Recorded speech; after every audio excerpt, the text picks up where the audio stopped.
Well, thank you, Jack. That was a very nice intro, and what an honor to be here today. So here you are, graduating from BCIT. You've come through a huge investment. You've delivered on a commitment to yourself. I'm sure there were many tough times and trying moments where you questioned yourself, as well as many really great and uplifting moments, none greater than today. You're graduating from an exceptional institution, one that thinks big, takes calculated risk, backed by solid business acumen. It's an institution that chooses to take a leadership role in the issues and opportunities it faces in BC, and it's an honored and respected institution for those contributions. Whether it's the future of trades training or building a solar community, BCIT is a leader in everything it does. And as graduates, it's now your mission to live up to that reputation and make your own contribution. It's never been more important. We need you, future leaders of all different stripes. The world has many problems to solve. Educated, innovative thinkers who are ready to tackle these challenges without being clouded by the status quo. Today, I want to talk to you about using your career to make an impact that you can look back on and see your own legacy. And then secondly, I want to make a personal suggestion to you about how to plan for career advancement that will give you the greatest, most meaningful opportunities. It's just my advice, but that's why I'm here. Let me tell you a little bit about me in a way that I don't normally talk about myself. I've had some remarkable opportunities to make a difference in my career. I've been very lucky. I look back at the moments that mean the most to me, and I think about my role, for example, in taking family disputes like divorce and child custody out of the courts and into a system of mediation. I think about an area in northeastern BC called the Muskwakachika. Some call it the Serengeti of the North, which is now co-managed for its ecological and natural resource values under its own legislation. I think about the introduction of the carbon tax in BC as part of a very broad climate action agenda. I think about my role leading the negotiation of the new relationship agreement with First Nations in BC, and most recently having the opportunity to guide BC Hydro at a time when it's delivering the highest level of clean generation ever in its history, 98%. More than ever, BC Hydro is grappling with how it's going to evolve with an ever-changing and connected world. And if I have my way, maybe one day we'll be the first in the world to put our substations underground in urban areas to enable more parks and green space for livable communities. Growing up, and even during my post-secondary years, it wasn't obvious to me ever that I would even make an effort to try and have an impact through my career. I didn't think about it that way. However, there have been moments in my life that have defined me, and the choices that I've made have defined my career. The point I really want to make here is it is a decision for you to personally make. You're skilled and educated practitioners, you're planners, designers, leaders, innovators. There's no question that you will all use your talents and be successful. But will you make the choice to use your career to make the communities you live in better through your work? For me, on a very personal level, the pivot happened when I was your age. It was my first year out of university. I had just finished an internship when I was suddenly shocked to discover that I was very ill. I had ovarian cancer. After major surgery, I went through a full year of completely disabling treatments. 30 years ago, chemotherapy was not very well calibrated as it is today. I spent my time in and out of isolation units in the hospital. I had no strength or immune system to fight infection.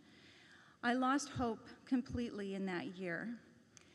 It almost seemed comical to me now, but my deepest point of depression was in my hospital room late at night, watching TV and having this moment of realization come over me that I may never have an opportunity to contribute to the world.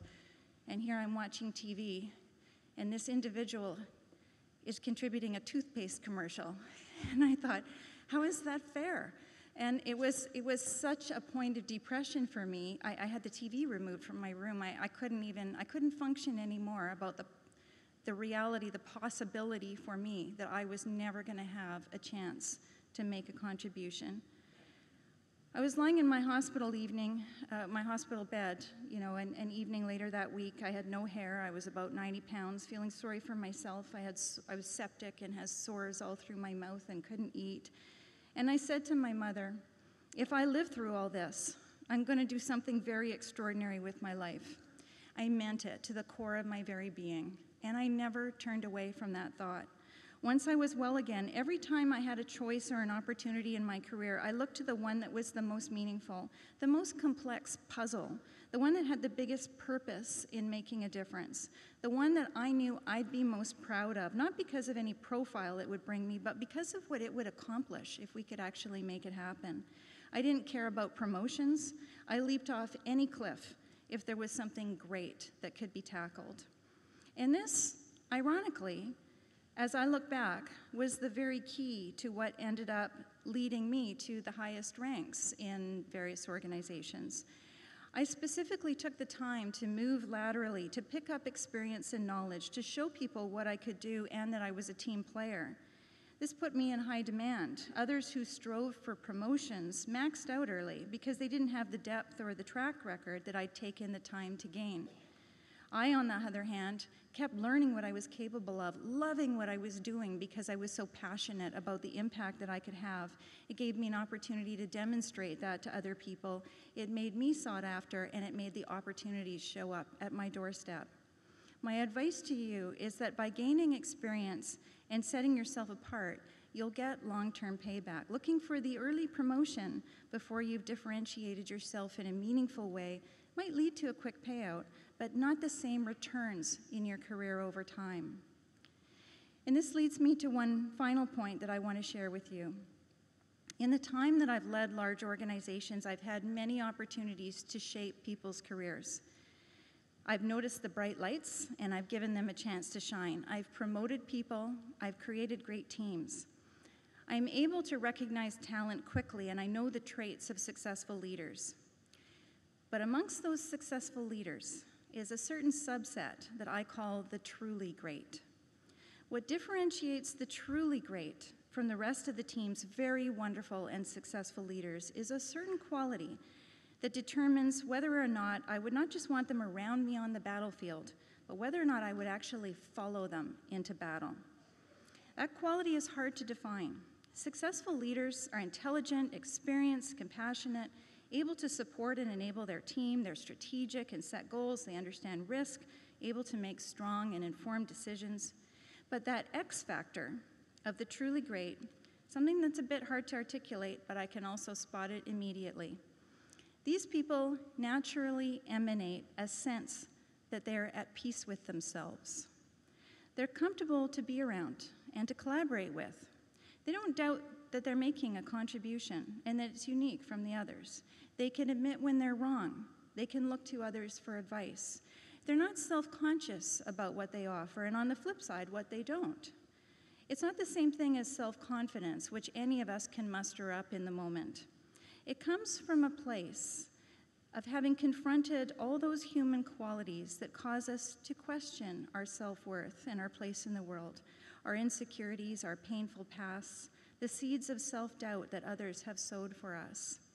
These people have taken the time to get comfortable with themselves. I know it sounds like we're having an Oprah moment here, but listen to what I say. All of us, every one of us, carries around unresolved issues that lead to some mental stress and pull us into competitive, defensive, or insecure behaviors. Find a way earlier in your career to accept yourself, whether you're the renegade or the disruptor, the introvert, the peacekeeper, the polished one, the edgy one, the creator, the implementer. Individuals who are comfortable being vulnerable and being themselves are able to inherently say the hard things because they aren't trying to please anyone or have the right answer.